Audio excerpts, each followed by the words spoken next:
Welcome to என்ன தமிழ் எல்லாத்துக்கும் வணக்கம் கைஸ். நம்ம ஏகே பார்த்தீங்கன்னா இப்போ அஜர்பைஜான் வந்து விடாமுயற்சி படத்தோட ஷூட்டிங்காக கிளம்பிட்டாரு இந்த ஃபைனல் ஷெட்யூலுக்காக. ஸோ நேற்று பார்த்தீங்கன்னா நம்ம ஏகேவோட சிஇஓ அண்ட் மேனேஜரான சுரேஷ் சந்திரா சார் பார்த்தீங்கன்னா இந்த பிரைம் டைம் தமிழ் அப்படின்னு சொல்லிட்டு ஒரு சேனல் இருக்குது, புதிய தலைமுறை. ஸோ அந்த சேனலுக்கு பார்த்தீங்கன்னா ஒரு இன்டர்வியூ கொடுத்துருக்காரு. ஸோ அதில் என்ன சொல்லியிருக்காரு அப்படின்னு பார்த்தீங்கன்னா, விடாமுயற்சி படத்தோட ஃபைனல் ஷெட்யூல் பார்த்தீங்கன்னா இந்த மாதம் எண்டிங்கில் ஸ்டார்ட் ஆக போகுது.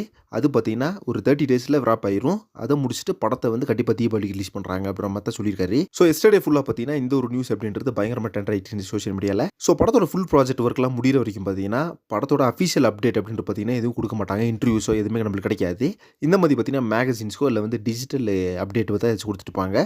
ஸோ இதே மாதிரி தான் பார்த்தீங்கன்னா துணிவு படத்துக்கும் நம்ம எச் வினோத் சார் வந்து ஒரு இன்டர்வியூ கொடுத்துருந்தாரு. அது படம் அந்த ப்ராஜெக்ட்லாம் முடிஞ்சதுக்கப்புறமா தான் பார்த்தீங்கன்னா அவர் அந்த லைவ் இன்டர்வியூ வந்து கொடுத்தாரு. அதுக்கு முன்னாடி பார்த்தீங்கன்னா அந்த மேகசின்ஸ்க்கு வந்து டிஜிட்டல் இன்டர்வியூ தான் வந்து கொடுத்துருந்தாரு. ஸோ ஆனால் பார்த்தீங்கன்னா இந்த படத்தில் நடிக்கிற கேஸ்ட் அண்ட் க்ரூவோட அந்த அப்டேட்டு அதே மாதிரி அவங்களோட இன்டர்வியூஸ்லாம் பார்க்கணும்னு சொல்லிட்டு ஏகே ஃபேன்ஸ்க்கு பயங்கர ஆர்வமாக இருக்கும்னு நான் நினைக்கிறேன். ஏன்னா படத்தில் ஒர்க் பண்ணது எக்ஸ்பீரியன்ஸ் பற்றியெல்லாம் அவங்க கண்டிப்பாக அதில் ஷேர் பண்ணுவாங்க. ஓகே ஃப்ரெண்ட்ஸ், எல்லாரும் எக்ஸ்பெக்ட் பண்ணுற மாதிரி படத்தோட ரிலீஸ் அப்படின்றது கண்டிப்பாக தீபாவளிக்கு பிளான் பண்ணியிருக்காங்க. ஸோ இது பார்த்தீங்கன்னா சுரேஷ் சந்திரா சார் அஃபிஷியலாக சொல்லிட்டாரு. அதை பற்றி உங்கள் ஒப்பீனியன் சொல்லிட்டு கமெண்ட் பாக்ஸில் மறக்காம மென்ஷன் பண்ணுங்கள். நெக்ஸ்ட் ஒன்று பண்ணுறேன். Thank you very much friends.